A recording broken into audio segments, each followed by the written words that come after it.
we're having a bit of a storm. I can't remember what this one's called this week, but in the UK, yeah. So we've had a few. Or what? Side note, Henrik, what are you like at flying? As in aeroplanes? Do you deal with aeroplanes fine? Are you okay in them? Yeah, no, I'm good. As long as it's not too extremely windy when you're landing or taking off or whatever. Well, that was what I was going to say. Did you see the video of that plane trying to land in England yesterday? Yes, I did. Yeah, it's crazy. Watching that puts me off flying. I had one in Dublin about a month ago where we came in at a slight angle with the wind, and the pilot very well. She landed it and managed to turn just in time. But I'm terrible flyer. I think I think psychologists will say it's a control thing, but we won't go into that too much. But no. Yeah. But I had a similar experience like 10 years ago, at least, landing New York, and we came over Hudson River, and I was pretty sure we would crash. And at that big plane, they had a camera, one of these video cameras, so people could see what was going on underneath them. And people were throwing up here and there and everywhere. It was nuts. So, blimey. Do you know what? I'll come back to that later because I've had a thought about that. Come on to that. Now, thank you for joining me, Henrik. Really appreciate it. That was a bit of a tangent to just get us over the line into the show. So thank you very much for coming on. Really appreciate your time. I know you're a very, very busy man and not feeling too hot today. So really appreciate it even more so. I know the man flu is a terrible affliction that we have to suffer. So my thoughts are with you. So just had I'm hitting coach. Yeah, awesome. Cross functional fit. So awesome. Where are you guys based? Cool, the writer, viewer. Henrik, can we just see your view again? You just showed me before we came on, and I'm slightly jealous. So can you show us? I'm not sure how much you can see there, but we're 200 meters away from the beach here with our office. Wow. And where exactly is that, Henrik? We are Spain, Costa Blanca, a place called Cavia. So it's just between Alicante and Valencia, so we moved here 8 years ago. So living in Paris. Absolutely. Very, very jealous of you. I'm currently sat looking out my window at miserable rain and grey clouds, so in the Isle of Man. So very jealous. So Henrik, let's start at the beginning for yourself. So I know you don't really particularly enjoy talking about yourself from what I gather, but I would love to just get a little snippet about yourself, about your background. I know that you're Swedish. Whereabouts in Sweden were you born? And how was your upbringing into the fitness industry? So I was born in southern part of Sweden, I would say, by a big lake, a place that no one would be able to spell if you're not Swedish. It's called Jönköping. Try that one. Just inland from Gothenburg. So just normal Swedish small town, I would say. And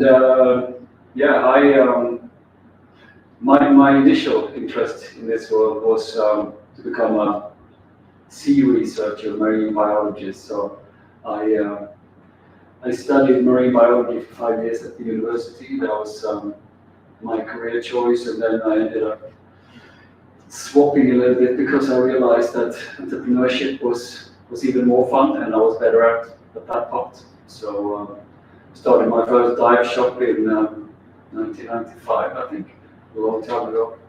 And I was in the diving industry for many years, scuba diving, and so franchise company in terms of dive centers and dive shops in quite a few countries, and distribution of dive equipment. When I met my wife, we started another company, a travel company called Scuba Travel. So it was all about the diving industry and travel, which has been a massive interest for me in my whole life. In terms of fitness, when I was a kid and younger, it was a lot of ball sports. It was football, volleyball, tennis, table tennis. not at any high level at all, and a bit of gym training and so on when I became a little bit older, and kept going with that for quite a few years. Lovely. From a personal note, diving isn't something I've ever been involved with. However, one of my PT clients, he spent his entire 20s traveling the world and going scuba diving. So during the few years that I've been coaching him, he will talk to me about things that he's done on these scuba trips. And he told me one the other day where he was in Egypt. Obviously, I believe Egypt's quite a popular place for scuba diving. Yeah, for sure. And it was, I think, about 2013 when there was some riots and there was a bit of a kickoff in Egypt, and they were stuck on the boat at sea for a week off the shore, and they just spent an entire week offshore on the boat scuba diving, unable to get back to land. And he was telling me the stories that they had to get up to for that week. And it was incredible. You saying about diving, some of the stories, and like there's technologies and things that us naive people that haven't ever done it, they fascinate me. Things like, there's a tank that reuses your breathing rather than getting rid of the bubbles. It reuses it. Rebreather. That's the one. I had no idea that was a thing. I thought that was space age technology from Star Trek. Well, I've almost forgotten about that part of my life, to be honest. That was a while ago. But when you say, talking about Egypt and riots and stuff like that, we had people stuck in various places for political reasons, and the places you go for diving are normally not the most stable in terms of the political climate, or could also be climate in general. So a lot of our clients have they're more adventurous, obviously, and we've had people getting stuck in various places, and ourselves as well. I had a really interesting experience in Sudan, south of Egypt, a few years back, when one of our clients had bought a bottle of spirits, which was not a good idea into a Muslim country. But that was a different life. Yeah. It's funny how the decades go by, isn't it, Henrik? And you forget about certain things. Do you know what? I'm gonna divulge a little bit of a thing here that I probably shouldn't. Earlier on, I was getting dressed. I was getting my clothes out to get dressed to go to the gym, and I pulled out a pair of underpants and I put them on the bed. And I looked at them. I thought, these aren't mine. These are my dad's. And then I remembered I'm a 40-year-old that hasn't lived at home with my dad for 22 years. And I finally got to the point where I'm dressing like my dad. I was like, oh dear. But yeah. Anyway, it happens to us all. I think we all become our dads eventually. I think we do, actually. But that can be a good thing, It can be. I don't think it's necessarily a bad thing. No. Now, Gothenburg or Göteborg, I used to go there quite a bit in early 2000s, 2002, 2006. Ryanair used to fly there from London, very cheap. It was something like £1 or 50p for the flight, and you just pay the tax that was about £20. So we used to fly there on a Friday, stay there till Sunday, and then come back. We used to just go there for the weekend just to enjoy the nightlife and the environment. So it was lovely. It was very cold. Oh no! It was like I said, it was early 2000s, so it started to creep up in price since then. But no, we're talking about periods of time, like you said, about the scuba diving. That was a period of my life that I often forget about. But the nightlife was extremely enjoyable, let's say. Very different from UK. Right. So getting back to yourself then, Henrik. So diving, you did a bit of gym work. Family life. Obviously, you're in Spain. When did you move to Spain? I know you said earlier, but what kind of year? We moved here 8 years ago. I met my wife, Heather. She's Canadian. So she came to Sweden 1999, I would say, as a nanny or au pair, which usually you go the other way from Europe to US or Canada. Yeah. But she was after some type of adventure and then to go and travel the world. And she's still bitter about not making it to Australia on that trip. She got stuck for some reason, but I'll take her there in October for other reasons. Yeah. But anyway, so we lived. I lived in Gothenburg on the west coast for quite a while, and that's where we met. So we've been together for more than 25 years now. So yeah, and we traveled the world quite a bit during the years, especially with scuba travel. I think I've been to about 70 countries in various parts of the world, and enjoyed life. And then 2 kids, 2 teenagers nowadays, and then we decided that at some point we wanted to live somewhere else than in Sweden. I always want to live somewhere where it's a little bit warmer, a little bit brighter and sunnier, and so did my wife, and she also found Swedish people a bit boring afterwards. So my 17 years or whatever it was enough for her. So. I can imagine. Then we did a test we drove down to Spain. We rented a place here, and the kids, being bilingual from the start, they could go straight into an international school. And so yeah, we all liked it, and bought a house and could work from remotely, which was great for us. And I don't think we're going anywhere. Good. Stay there. Lovely weather. I was talking about this to a bunch of Americans about temperate climate and training and the gym environment and all that kind of thing the other day, and I did say that where I live, it's very temperamental. We have 4 solid seasons each year, but the weather can change at the flick of a switch. It can go from 30 degrees outside, really sunny, to foggy and rain and miserable in a space of 2 hours. So it's unpredictable. So it's constantly varied weather. So it's a good thing. Where do you live? The Isle of Man. So it's between, if you think of the British Isles, if you think between Dublin and Liverpool on the map, there's a little island in the middle there. In the middle of the Irish Sea, and I live there with my family. That's where people move for tax reasons. Yes. Included. I'm very fortunate that my mum's from the Isle of Man, so I've got Manx blood in me. So it was no problem moving here a few years back, and it's always been somewhere where I've holidayed and come over. So it still feels like that holiday experience for me, even though I live here, which is lovely. And the people are just so friendly, so community driven, which is the massive appeal of being here for me. So, Henrik, whilst you were in Sweden, when did you move away from Sweden? So 8 years ago, 2017? Yeah, that's when we moved permanently. What year did the Coaches Congress begin? What was the first year? So, the founder, our partner, Per Mattsson, he started it, I believe it was 2014. Right.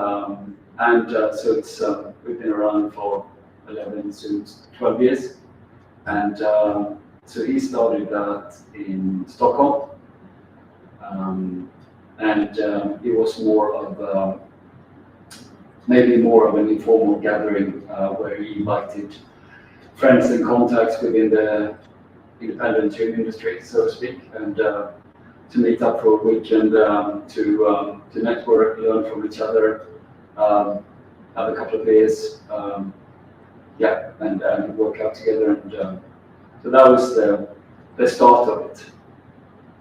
Awesome. And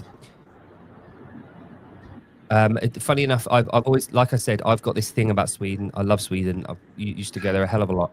I actually did my L1 at Nordic in Stockholm in 2012. So for a couple of years after that, every year I would go back and go to Nordic to say hello. And I've got a funny story. Well, funny for everyone else, not for me. 2014 Open, I went there with a few of my friends. And we went through, I'm pretty sure they've moved premises now, but you used to go in and there was this really long corridor, and you were surrounded by all the t-shirts and the awards and the medals and everything. You'd put your snowy shoes on the rack, carry on through to the gyms, the 2 floors there. We went in during the Open and we registered, put our name down on the whiteboard for our slot to do one of the workouts. It was the chipper, the 40-minute chipper starting on the rower. So the 50 calorie row, 40 toaster bar, whatever it was.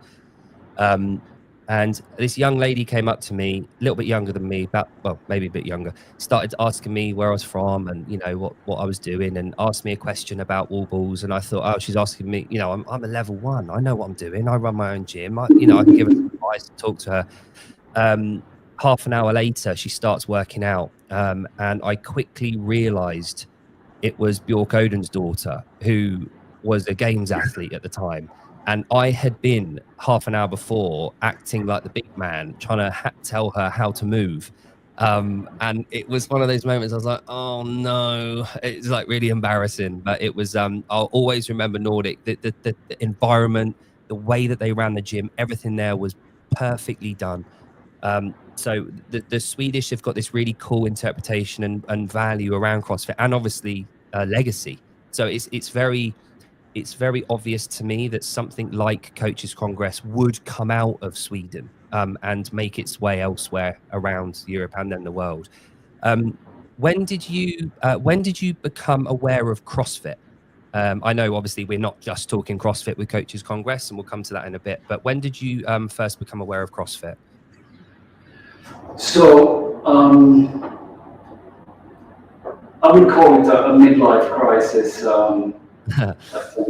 10 years ago, a bit more like 11, 12 years ago, I decided that, after that, the years with kids and not enough work, too much work and so on, I needed to do something, get back in shape and so on. So I started, the typical triathlon journey that a lot of people are doing.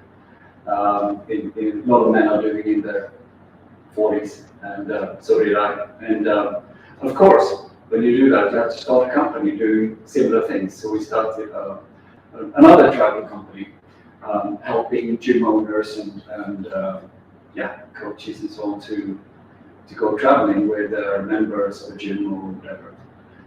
Initially, it started with trying to get triathlon camps and running camps, cycling camps, and so on going from, leaving Scandinavia during winter time mainly to go to Spain or elsewhere to train for races and so on. And it didn't work out so well. So we, for one of our ambassadors for scuba travel, she's still together with the guy Marcus who owns 2 CrossFit gyms in Gothenburg, CrossFit Göta. And I convinced him that let's try to do a couple of CrossFit camps in Spain. I think it was. I think we went to Marbella the first time and so on. And during that time, I also did an intro on ramp and so on with another box and so on, and got to know this whole community and started to work with a lot of Scandinavian gyms and CrossFit affiliates, helping them to go with their members to a warm place, really. So that was my first contact with CrossFit. And also through this company, Invictus Travel, it has nothing to do with CrossFit Invictus, more about the poem Invictus there. We became a sponsor of Coaches Congress. I convinced Per that we should be there and talk to his attendees. I think the first year we did that was maybe 2015, 2016. So he had already been running a couple of events in Stockholm, and then I also convinced him that it was a great idea to partner up with myself to make this bigger and to be more of an international event, because initially, as far as I know and understand, it was Swedish was the language, which is a bit limiting to most people. So 2018, we were running the first event together, and we actually moved from Stockholm to Halmstad, which is south of Gothenburg. And the reason for that is Eleiko, the Swedish manufacturer of strength equipment, barbells, etc. Great company. So we did an event there. Yeah. So we did an event there, and we managed to get some international flair for that year, and we invited CrossFit Incorporated, their headquarters there, to come over. So Jim Letchford, who was, I believe, brand manager for CrossFit at that time, came over, and I also contacted James Fitzgerald from OPEX, and I told him it was a fantastic idea to come to Sweden, and he believed me for some reason. And we also have someone from Two Brain Business, and plus quite a few Scandinavian speakers that year. And so yeah, that was the way into Coaches Congress. And, awesome. Lovely. Yeah, I've had a couple of guys on the show a couple of months ago. We had Henrik, sorry, not Henrik, you're Henrik, Rickard Long from Germany. Yeah. He's obviously involved with everything. And a guy called Magnus from Tromsø. He's part of Two Brain, and he's attended Coaches Congress a few times. Yeah, absolutely. It's a good guy. They both are, I should say. Yes, yeah. They like everyone that I've spoken to on and off camera that's attended the conferences, they cannot stress enough the importance of these events for gym owners and for coaches alike that want to, however you want to call it, level up, show interest, engage, re-engage, move forward with whatever they're doing, just like Two Brain do in terms of the systems and operations.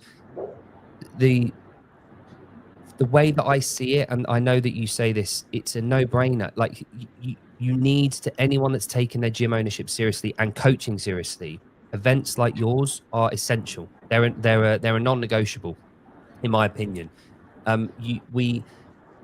With strength sports, so myself, I'm a powerlifting, weightlifting, and CrossFit coach. I work and operate in 3 different gyms that operate totally differently, different metrics and different membership styles and different sports. The common factor across all of them is the coaching. Across all of them, no matter what your sports club, no matter what sport you're in, no matter what type of gym you're in, the coaching is paramount. The coaching is key. If you neglect the coaching, your club is doomed. All the other bits and all the other pieces, they're periphery, and they definitely feed into that. But to be a good class-based system, you do need good coaching and excellent coaching, because in today's market, you can't just be good. You have to demonstrate excellence. And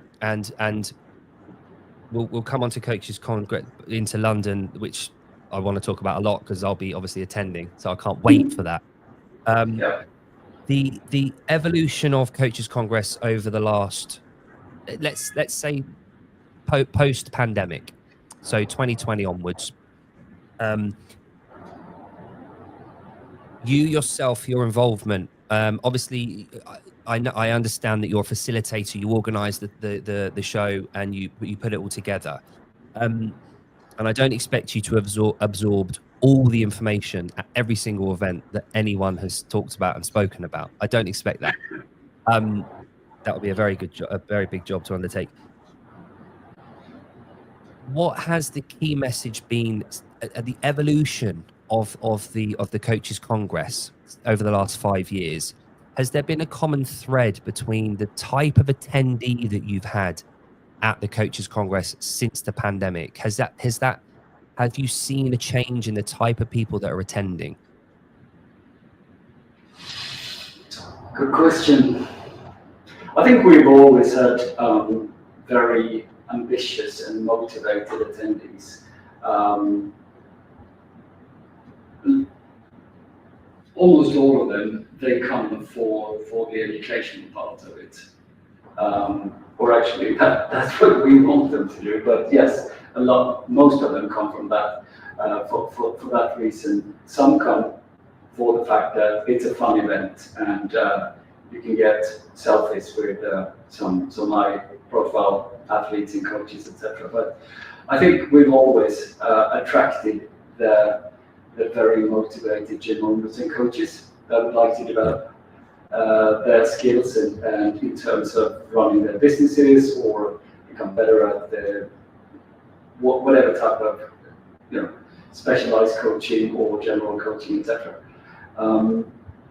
So I'm not sure if we've actually seen a change more than the fact that we've been attracting people from here and there and everywhere. Last year, or this year actually, in January in Stockholm, we had 28 nationalities coming in. We usually have at least 20 nationalities for each event.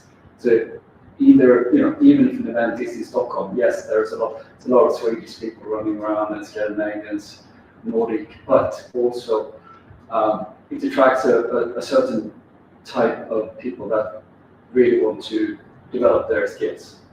And I think what Pat did really well from the start when he founded the event was that he created a very nice atmosphere that we've been trying to bring on, even if we're becoming, bring forward or develop, even if we've grown in size. So people normally say when they come to our events that they feel that, even if they're a beginner, a new personal trainer, a new coach, or whatever, or someone who's just going to start a gym, that they actually feel that people care. There's no big egos. And I think that it's one of the things that we've been really focusing on. Another thing that we've also said from the start is that content is king. We will never sell out and have people pitching from the stages.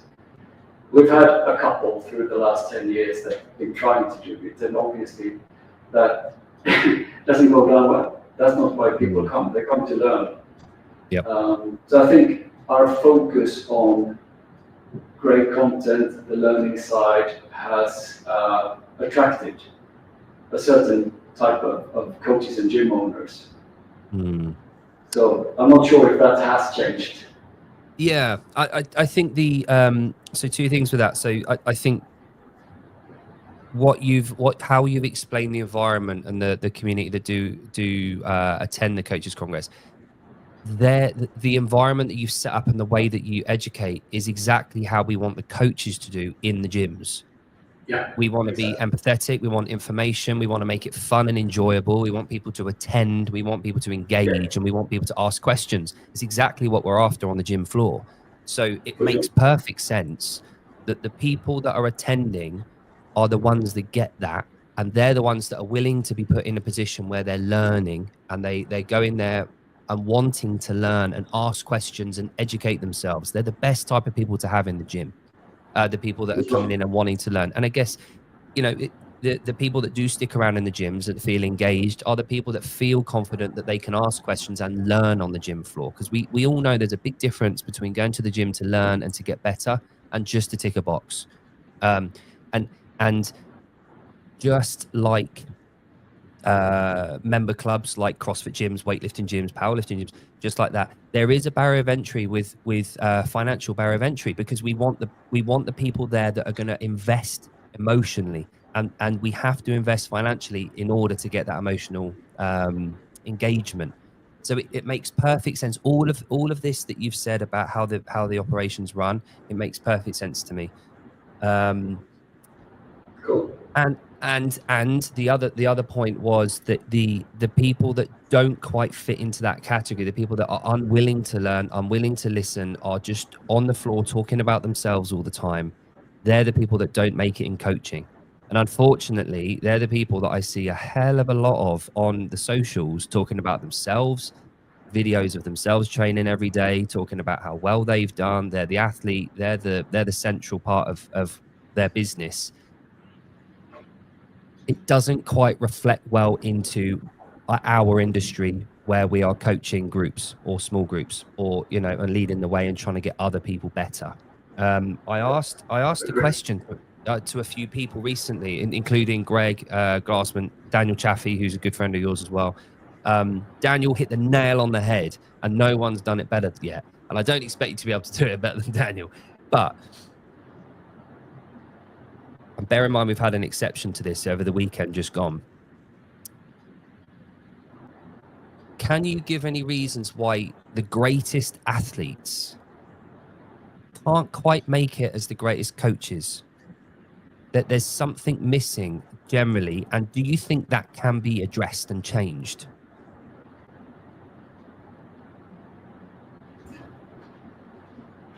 What did Daniel say?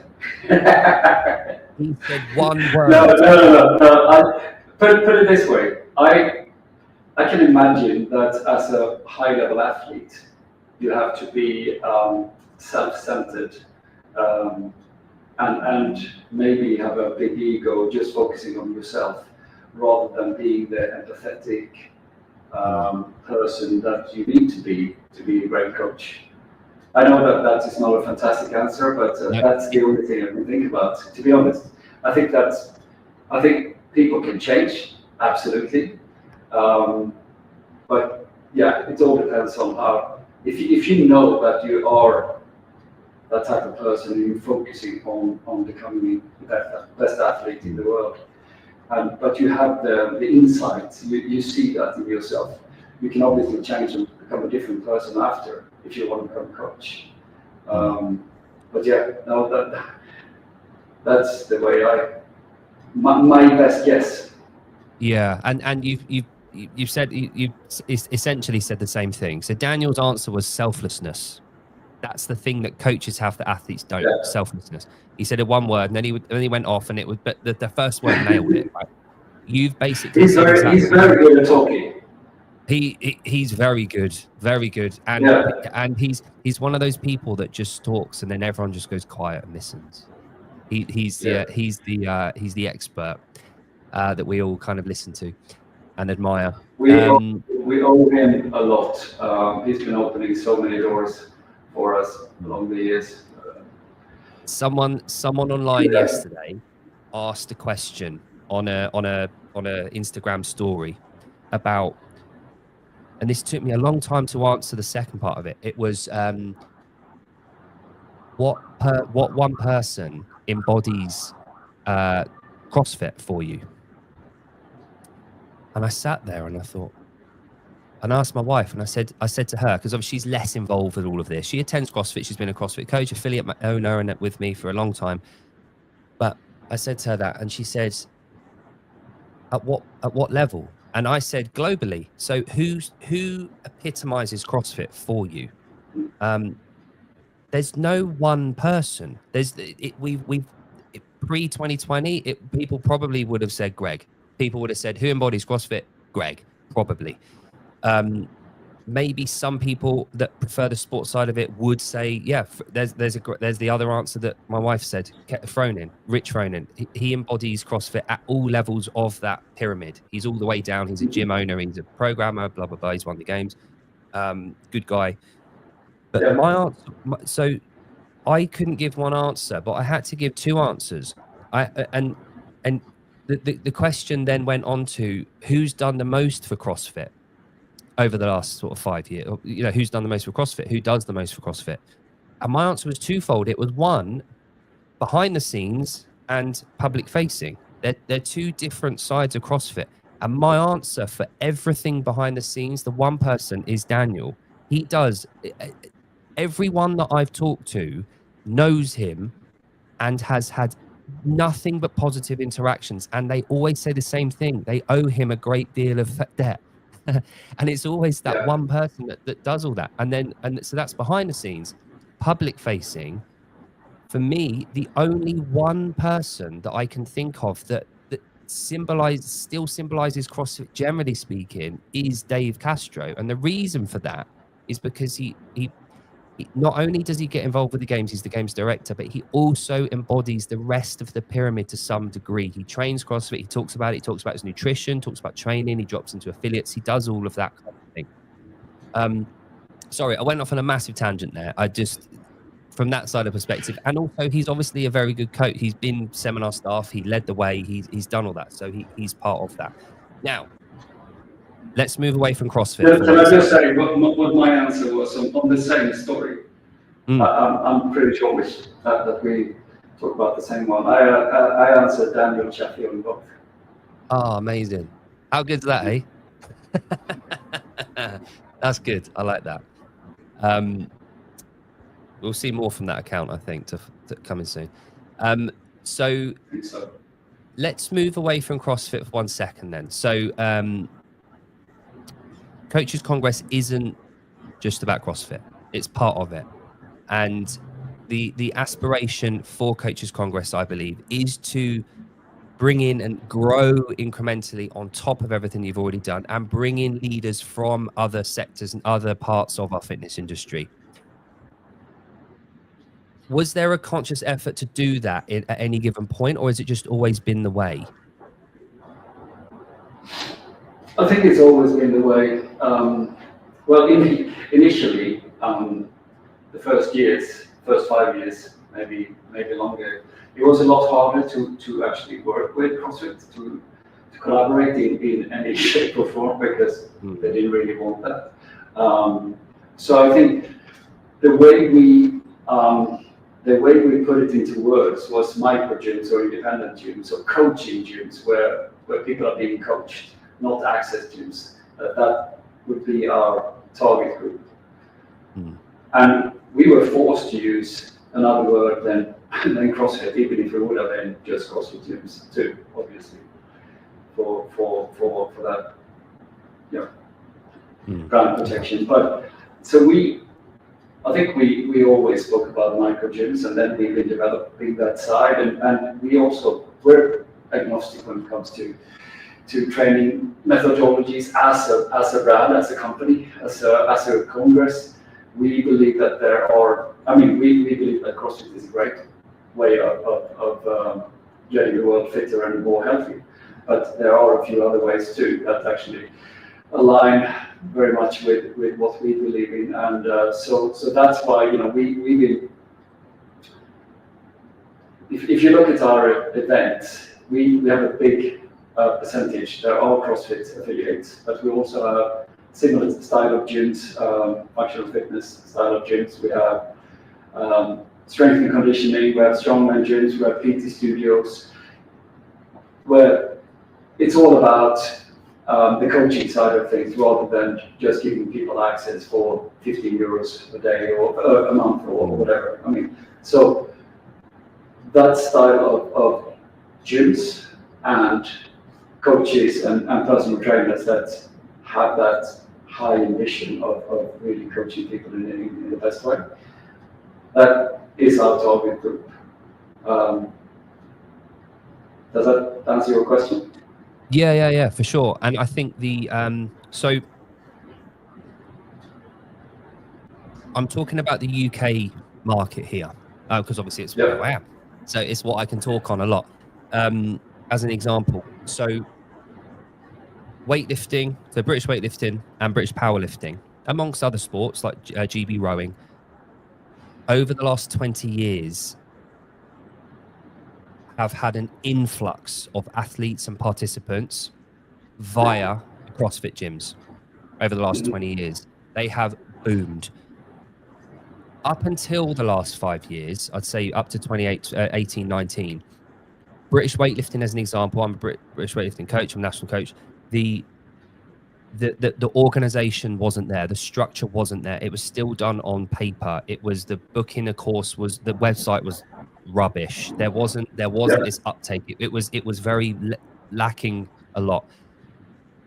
They have professionalized the whole system at British weightlifting over the last 5 years, and that's because of the money that's come into the sport and at the club level. Now, because of that,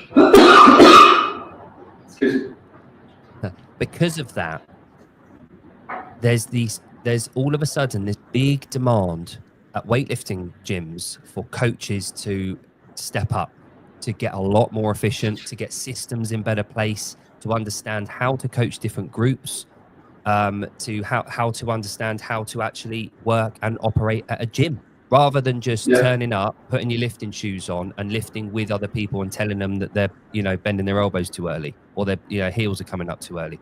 The coaching standard is gradually catching up. And we had this a little bit earlier with the CrossFit gyms. So my point being, in the UK market,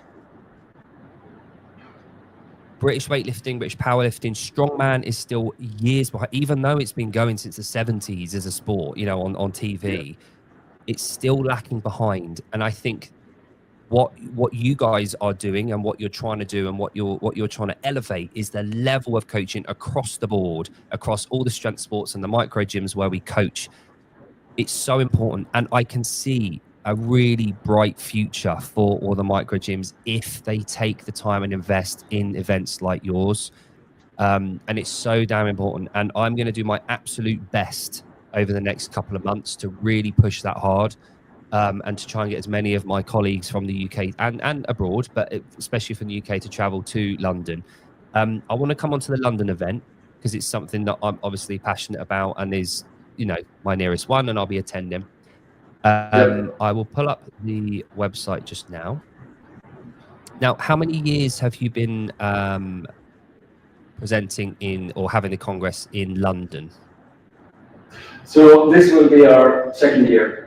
So we started last year at a conference hotel close to Heathrow. Now we're moving into the home of England rugby, Twickenham. Yes. So that'll be cool. Yeah, the mighty. So let me just add one thing, if you don't mind. So I just want to make sure that people understand that half of what we do at Coaches Congress is focused more on the business side of being a gym owner or developing your business as a coach, because you can be an independent coach as well, making a living out of that. So half of the keynotes and workshops, seminars are focused on the business side of things. And I would say that we have some of the best speakers in the industry coming to these events, speaking on that. And then half of it is what the name says, Coaches Congress there, which is, in a way, maybe not the best name for what we do, but it is there now since a long time. But half of it is focused on the coaching side of things, and that can be, whatever that helps coaches to develop their skills. Could be how to coach women through menopause, or nutrition. There's so many things that we can develop there. And we also do it on a practical basis because we know that helps. So in our vendor village, we built a gym, built up a gym space of about 300-400 square meters of floor, and have practical workshops with some of the best coaches in the world. So just to give a full picture. Yes. Yep, absolutely. And I'm glad you said that. All people need to do is just come to the website, coachescongress.com/London, and have a look and scroll down and look at some of these names. I know Matt and Flo quite well from Ergshoot. We've spoken many times, and Matt and Flo have been on the show. Matthias, who's a very, good friend of yours from Velites. Obviously, they've got quite a good following these days. Two Brain, about systems and about coaching. Now, obviously, the coaching side of it as well is a massive part. Now, one thing that I was gonna come on to when I brought this up. Sorry, just make ourselves a bit bigger there. One bugbear of mine is within our industry, with weightlifting, powerlifting, and CrossFit. You get your level 1, you get your level 2. You're qualified then, in theory, to either open a gym or coach at the national level. There's nothing. There's no follow-up. There's no additional requirements to go away and to upskill and learn from it. The Congress is the place for coaches and gym owners alike to gather away from the sports, to come together and to have serious and relatable and relaxed questions, formal and informal questions about how to upskill, how to level up, how to take their business forward, and how to coach effectively and how to up their game. Now, any coach or business owner worth their salt wants that. They want to get better. They want to improve, not only so they can survive, so they can have pride in their work. And also, the other thing that I was going to ask you and ask you to comment on is we get caught up in our bubbles. We get isolated when we're a gym owner, a gym manager, you know, especially like think of Magnus in Tromsø, right? The most northern CrossFit gym on earth. They're quite isolated. He would be well in his right to feel isolated, to not travel, to just look after this small community and feel alone. He would be quite in his right. He's in the northernmost box. He travels. He's a bit like yourself. He travels. He goes to the congresses. He goes to the Two Brain Summits. He goes to the events. He travels so that he remains part of that global thing that he's part of, that connection to the other people involved. If people don't attend these events, and I had an epiphany recently, a re-epiphany of I need to go to these events. I went to Strength in Depth and French Throwdown. I need to reconnect with the community as a participant, as a member of a CrossFit gym. I needed to go to those to be part and connect. As a coach, I need to go to events with other coaches where I can talk, discuss, share insight, share value, and learn. As a gym owner, you also need to do that. You can't rest on your laurels, wait until you've burned out, feel like no one understands you, you're all alone in the universe, and you're getting nowhere, and why should I do this? If people stay connected, they stay engaged, and they stay firm for the cause, and they make money. If you're not passionate about what you do, you won't make money. And anyone, no matter what they say, they're in this to earn. You don't open a gym purely for the sake of being able to lift a barbell. And if you have done, you're not going to last very long. Now, since the pandemic, and my question earlier was about the change in different people attending. Have you seen a need for that connection with people? Is there? Obviously, I imagine that connection is there, but how do you explain that connection that you get at the Congress for someone that's kind of thinking, shall I go, shall I not go? What value do you put on that connection to others in the same boat? It's a good question. So I would say that we have three important parts of what we do. We have the educational side. We have business side with our Vendor Village, but yes, it is. But we also have the networking, the connection side, which I think is extremely important, because when I used to work in the diving industry before, it was very similar to work with dive shop owners, because it was very passion driven, just like a lot of smaller gyms. A couple of hundred members in their diving society and so on, and very often they felt very lonely. It was very often a one-man show. Even if they had some coaches and so on, it was up to them.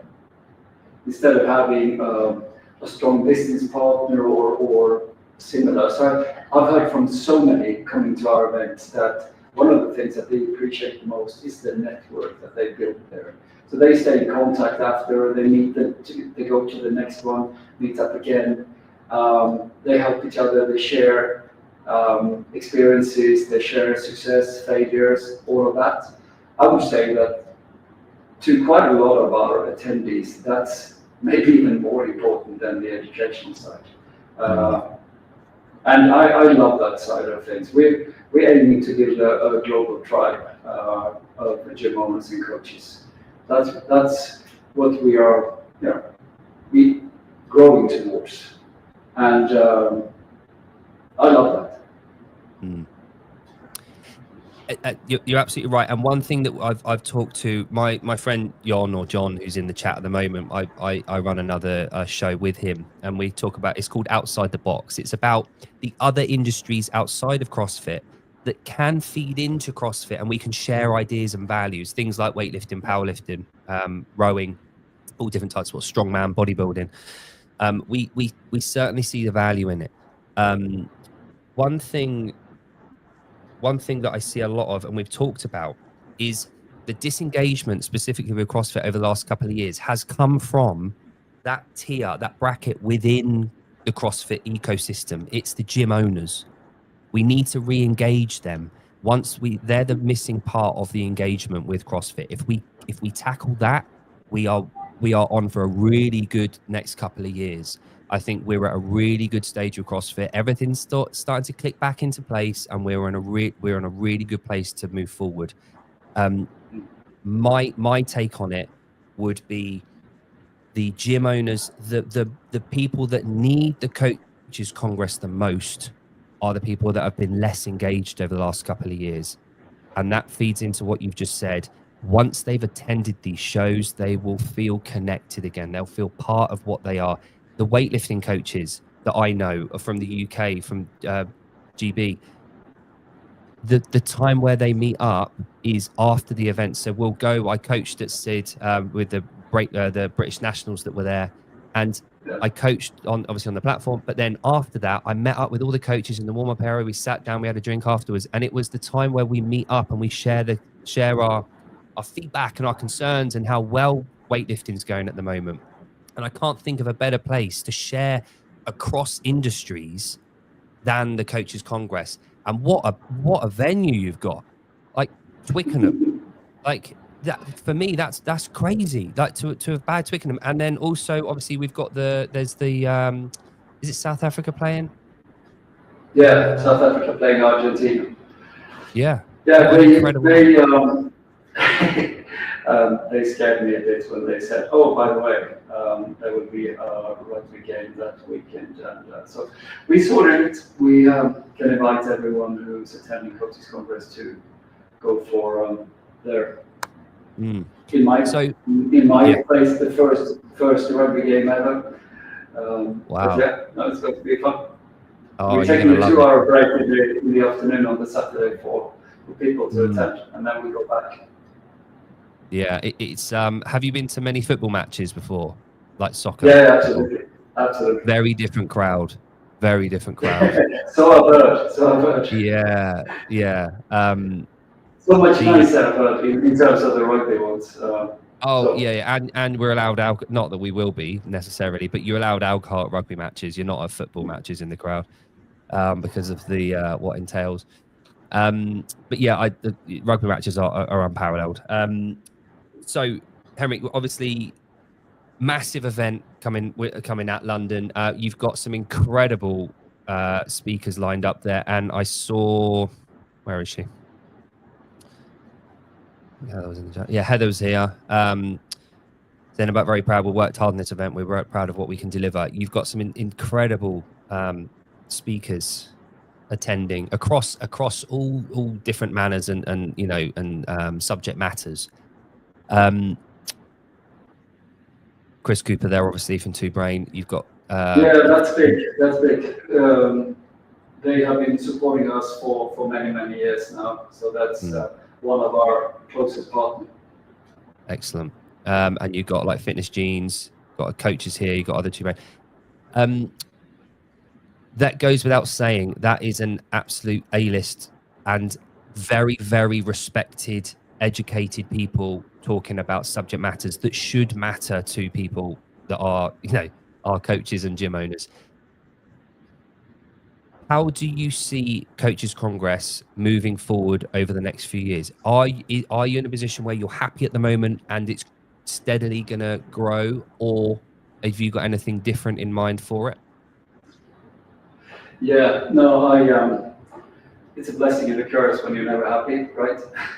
And I'm not. Yeah, this year we're adding Australia in October. So we're teaming up with Banana Championship to do a back-to-back event in Wollongong, south of Sydney, 2-3 weeks after the London event, which is going to be crazy. And so we're growing from 3 to 4 events this year. Next year we are adding, that's it. So we hope to get a lot of Australians and New Zealanders, Kiwis coming to that event. We actually already have people coming from both from India and from other places in Asia to come too. So that will be a lot of fun.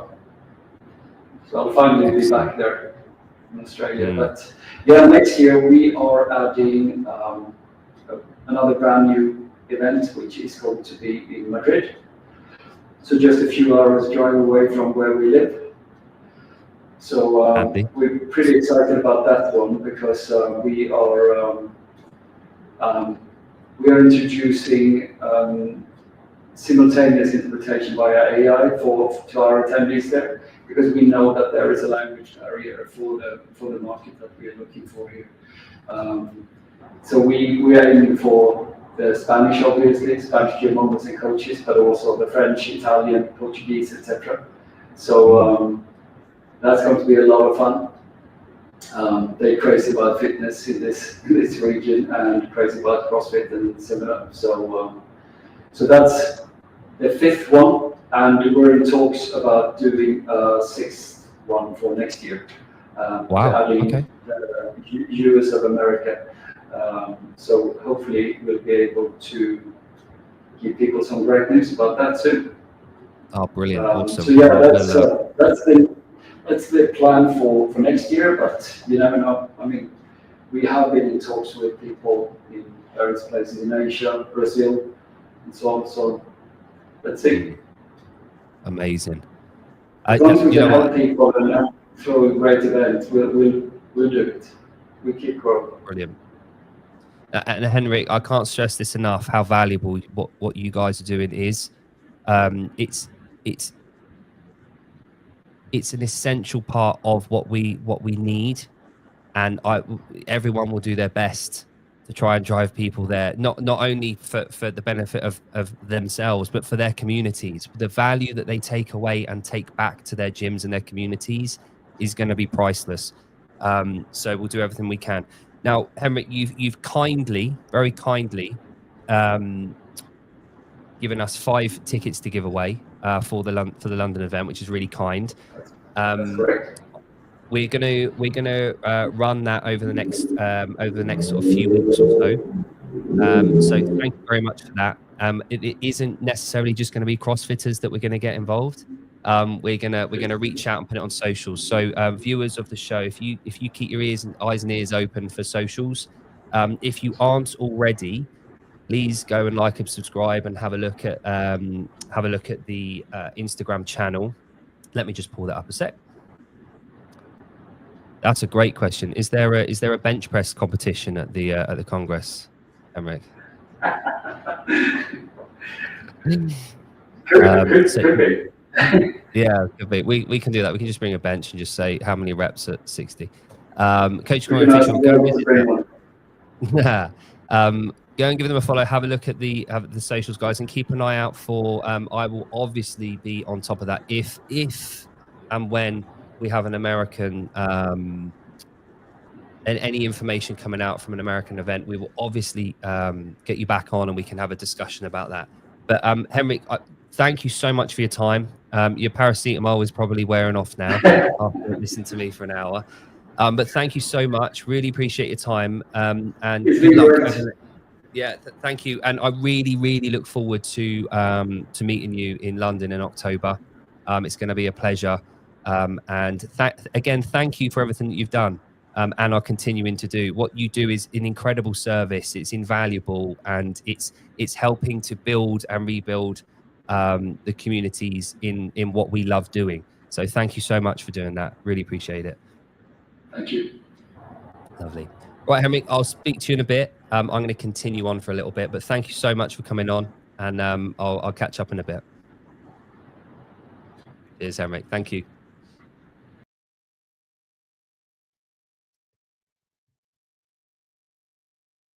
What a cool dude, eh?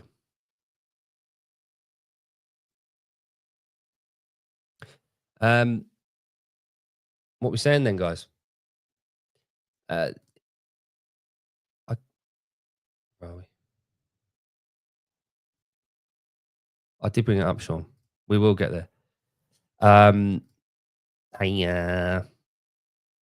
1. They're still doing that thing. Still doing that weird name thing. I don't know what was fixed or sorted about that before. How are we doing? What are we up to? What is it? Midday here. It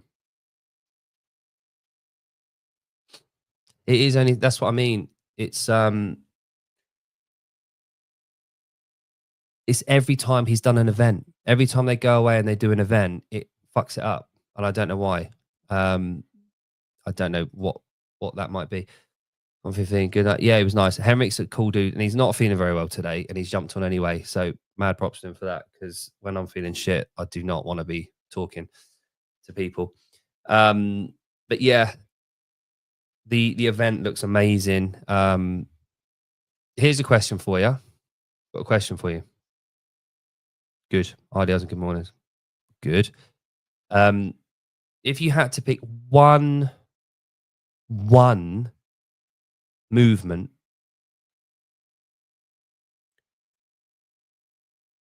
that demonstrates power in our gyms, what would it be? That most demonstrates overall power as a human body, what would it be? Exactly. They've never got bad backs. Good. I do the jerk. The jerk? Are you kidding? I mean, there's no right or wrong answer here. But yeah, wouldn't be my first answer. Yeah, but that's two movements, isn't it? And would that be a squat clean? Or a power clean? I want to say power, yeah. Push press.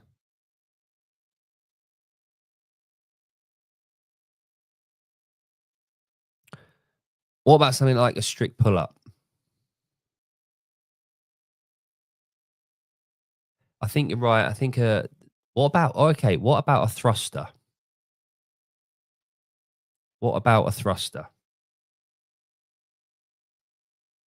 Does that demonstrate more overall power than a push press simply because of the squat mechanic involved?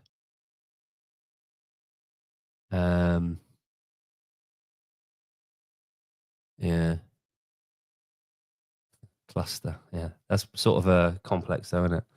But yeah, a cluster is a loophole around clean and jerk, really, isn't it? I guess.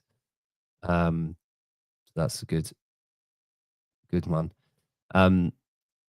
Did you see the video that CrossFit put out the other day about transference, about the thruster and the kip? That was pretty interesting. Don't know if I 1,000,000%. I see the transfer, obviously. It wouldn't be my first.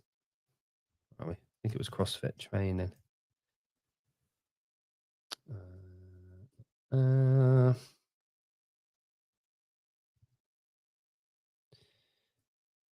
was on theirs. Was it on there? Yeah, there we go.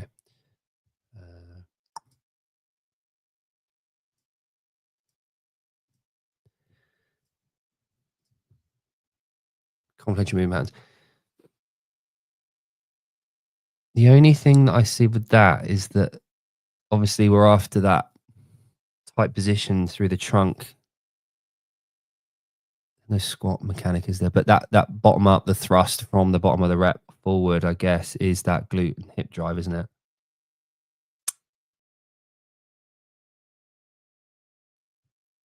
But I really like this. See, shit like this interests me.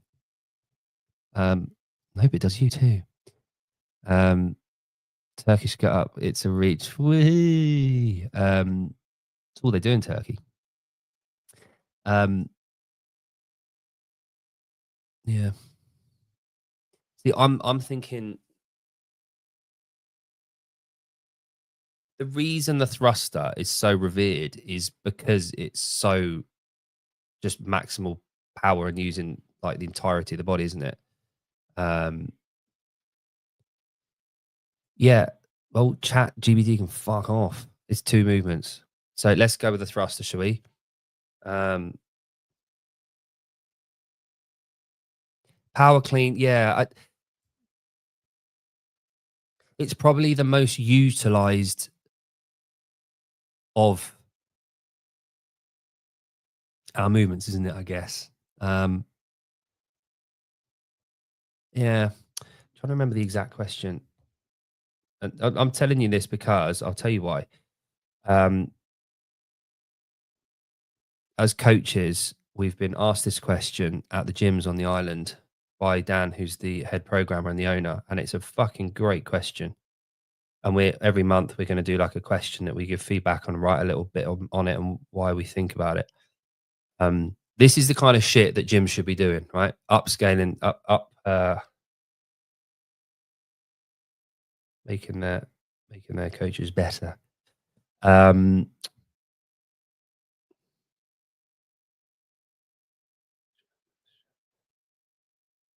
Oh, I got the question completely wrong. Anyway,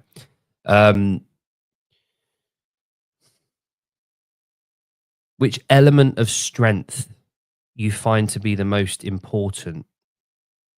Which element of strength? You could look at that a few ways, couldn't you? Really, you could look at con and eccentric, isometric. Do you look at power?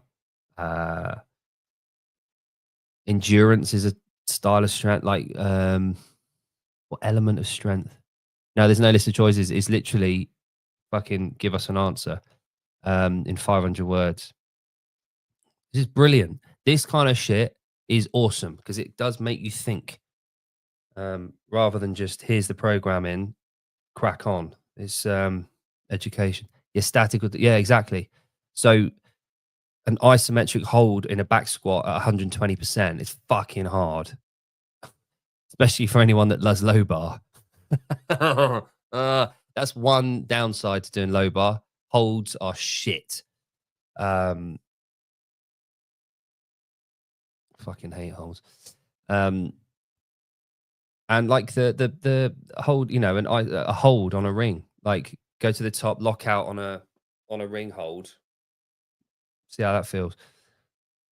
Yeah, when the bar's down here and you're locked in at a fucking 45-degree lean at the top, it's not the most comfortable. Yeah, yeah, that element of strength.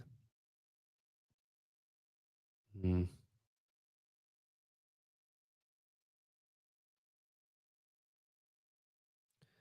Yeah, I think if it's not a particular movement, it's an element. I think my answer is going to have to lead with a question. Grip. That is a fucking great shout. Grip strength. Wasn't there? There was a paper that was done a little while ago about the biggest single. I think Huberman might have said about it. The biggest single indicator of longevity of life is the ability to hang for 2 minutes from a bar. It ticks so many other boxes like strength, endurance, cognitive receptors, like everything's there. And if you can hold, I'm pretty sure that's it. I might be paraphrasing a little bit. My favorite some people replace the power clean with jumping squats with the heavy load.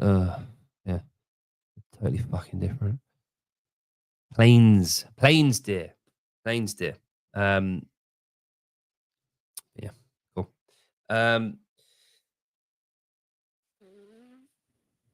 Right, kids are at jiu-jitsu at the moment. Donny leveled up the other day, got his grey and white belt, which is good.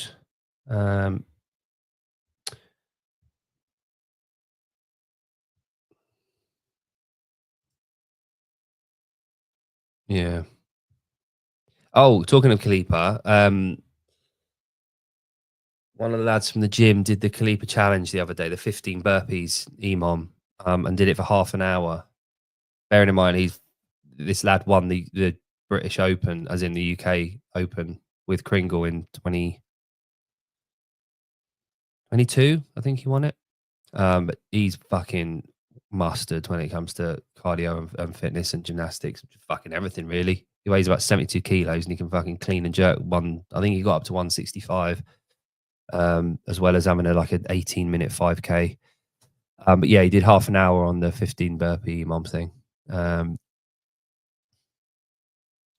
Anything I weight cannot measure power. Yeah, exactly. And we all know that. Here's a question for you. So, do you think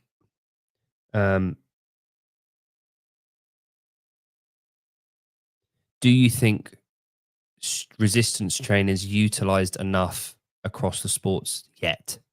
Do you still think that there's room for more application? There's certain sports where I feel it's still needed at club level, at local level. No, we didn't get rabbed. Oh, that really annoyed me the other day. And I don't know why. Probably absolutely bang on the money. It really annoyed me when Shelby Neal said, I got rhabdo, and here's 3 reasons why I got it. And then she said she did Murph. I'm like, well, it's not Murph that did it, is it? And it annoyed me a little bit because that just feeds into the whole CrossFit's dangerous thing. It's like your lack of preparation and over fucking working's probably giving you rhabdo rather than fucking Murph.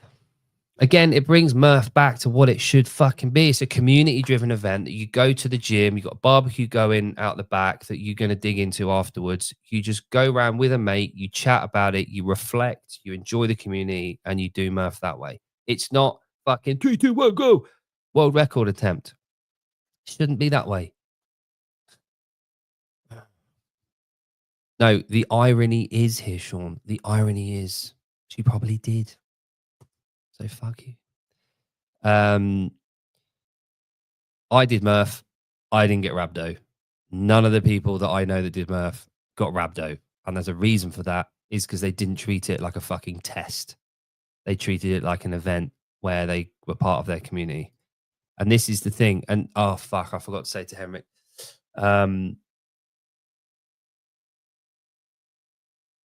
Lucy Campbell is a coach, and a good coach, and she's just got silver at the games. She's one of those exceptions that proves the rule. She's a coach at the ground level, very respected, really good woman, and she came second at the games. So she's done it. She's proved me wrong. Yeah, it did cross my mind, Yanni boy. She might be a bit busy. Is she doing? She's doing the big W, isn't she? Oh,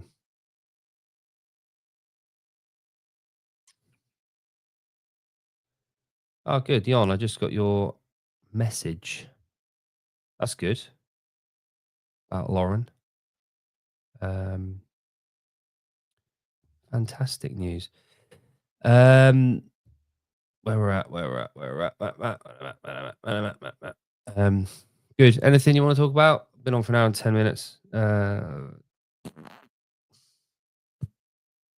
Oh, that's what I was going to say.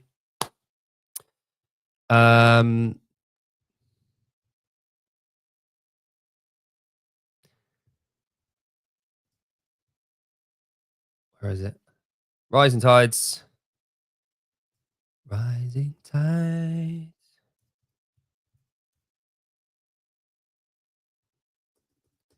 Hold on, sausages.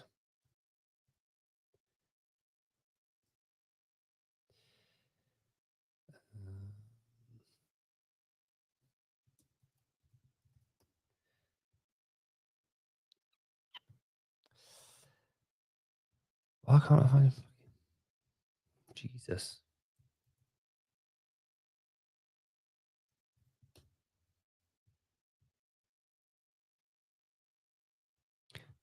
off. This is what I'm like when I'm actually on my own. Hang on a minute. Hang on a minute.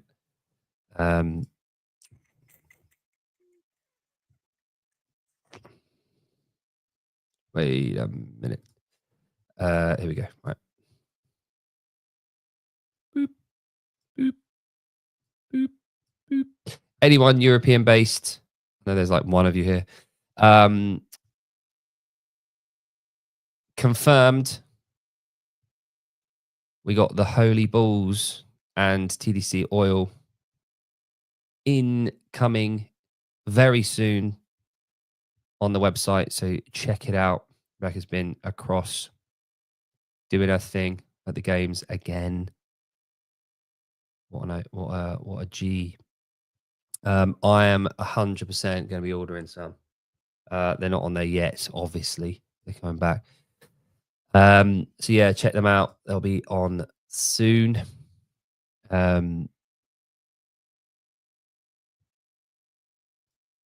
What are most sort of stating if you have to strengthen but good genetics?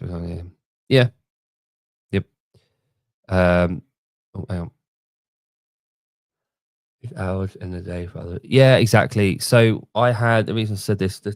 We got a swimming team on the island, and one of the coaches doesn't like them lifting overhead because he said that they're all fatigued in the shoulders from swimming and they don't want to do damage.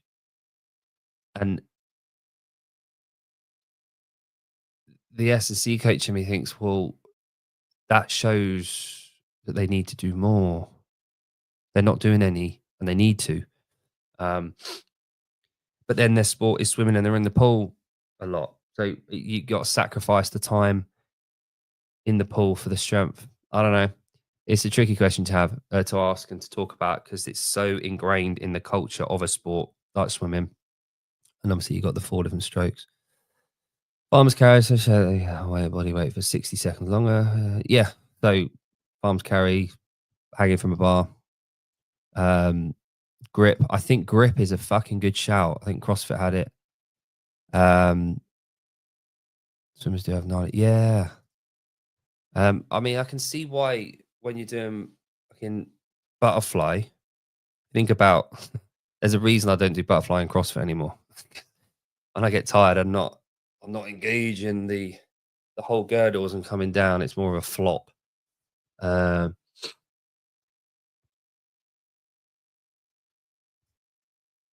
Increase gait as you age 2. Welcome. Yeah. Yep. Jon, I did some conditioning work earlier. I did my first one of the week for our half an hour ditty, and I did a Miko. I did 39-minute Miko. Kept to 12 calories. Nice and simple. Heart rate didn't go above it averaged at 140.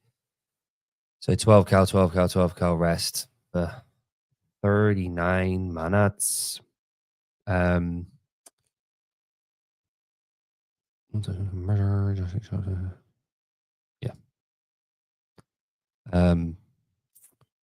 Yields. Right, I don't really have anything else off the top of my head to talk about. I gave a client this yesterday. Don't send me a picture of things. Yanni boy, shall I say who we've got?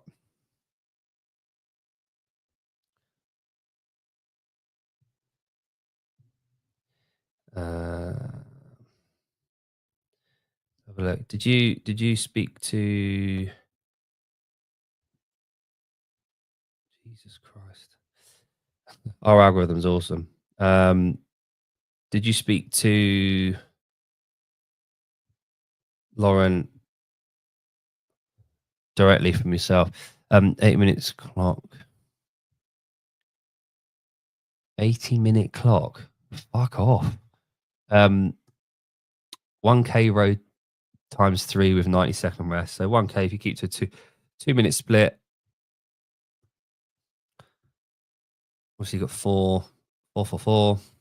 You got 12 plus 3-minute rest in between. So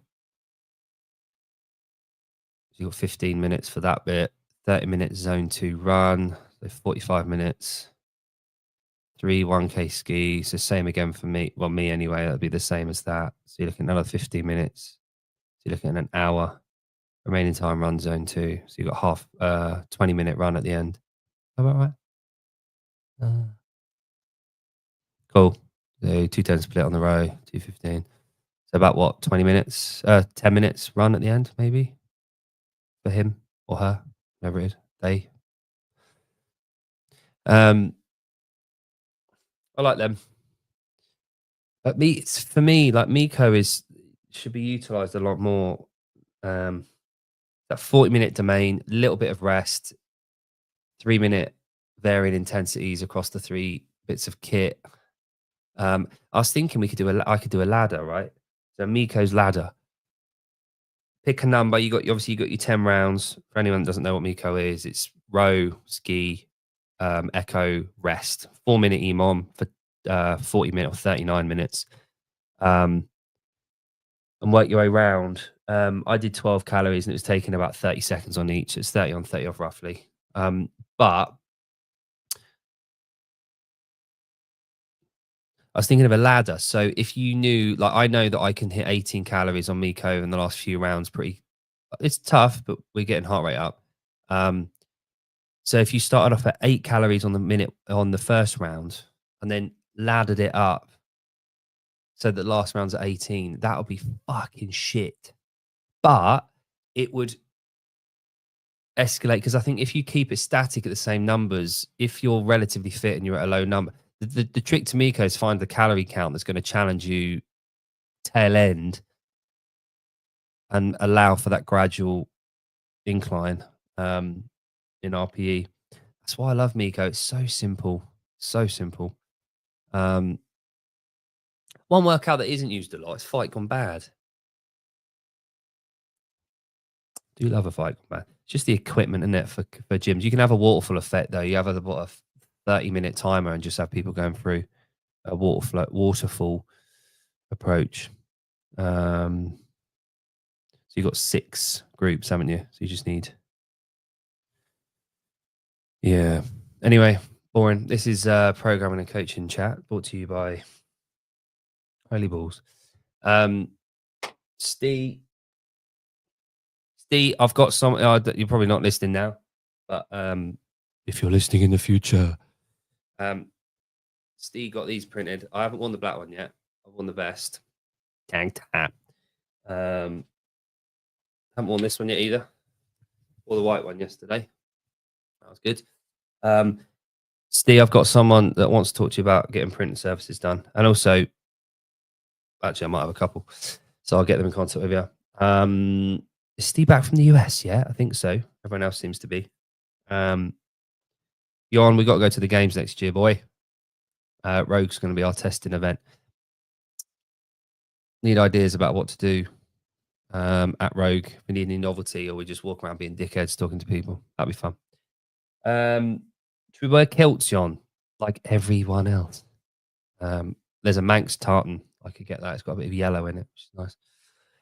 Anyway, enough about me. Enough about that. Enough about life.